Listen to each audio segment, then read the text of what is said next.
Hi, I'm Adam Alouche. I'm the director of test prep at ESM Prep College Matchpoint, and I wanted to talk to the juniors out there that are coming into November of their junior year and realizing that they don't have a plan to take the SAT or the ACT yet. The first thing I want to tell you is that it is not too late. In fact, the vast majority of juniors nationally take these tests in the spring of their junior year when an average junior has finished Algebra 2.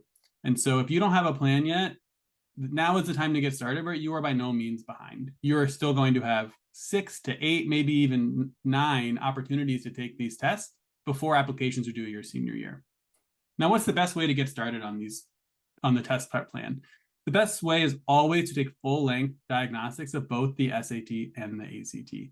While these tests students generally do the same on the diagnostics, there are some really key indicators on which test might be the easiest one for you to improve on.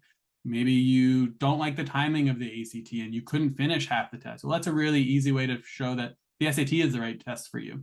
Maybe you're a fast processor and you liked how straightforward the ACT was relative to the more abstract questions on the SAT. It might be a clear indicator that the ACT is the best test. So taking those diagnostics allows you to set a baseline, choose which test is right for you, and then set the timeline of when you should take these tests based on your score level.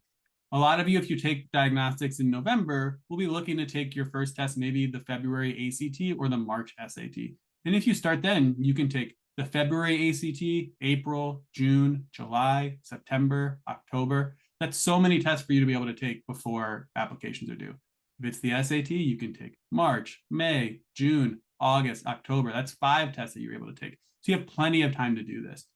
What's more important is your commitment to it. After you take your diagnostics, you want to set a timeline for prep and really diligently work on it every week. You should treat it like an additional class in school. Now, it shouldn't overwhelm your life. We know that how important junior year grades are, and we cannot sacrifice those. They're still the most important indicator for college admissions, but this is a really important way to supplement that. And it might be a great way to show that you're a really competitive applicant relative to your GPA.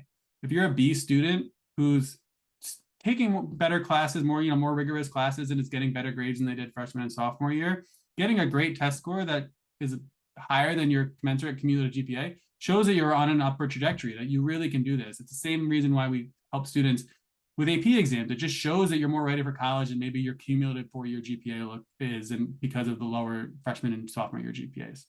So starting now, taking diagnostics, coming up with a full plan to prep for a test and setting the timeline of official test dates will give you plenty of time to finish this, probably before junior year is over, and if not, before applications are due, in October of 2025.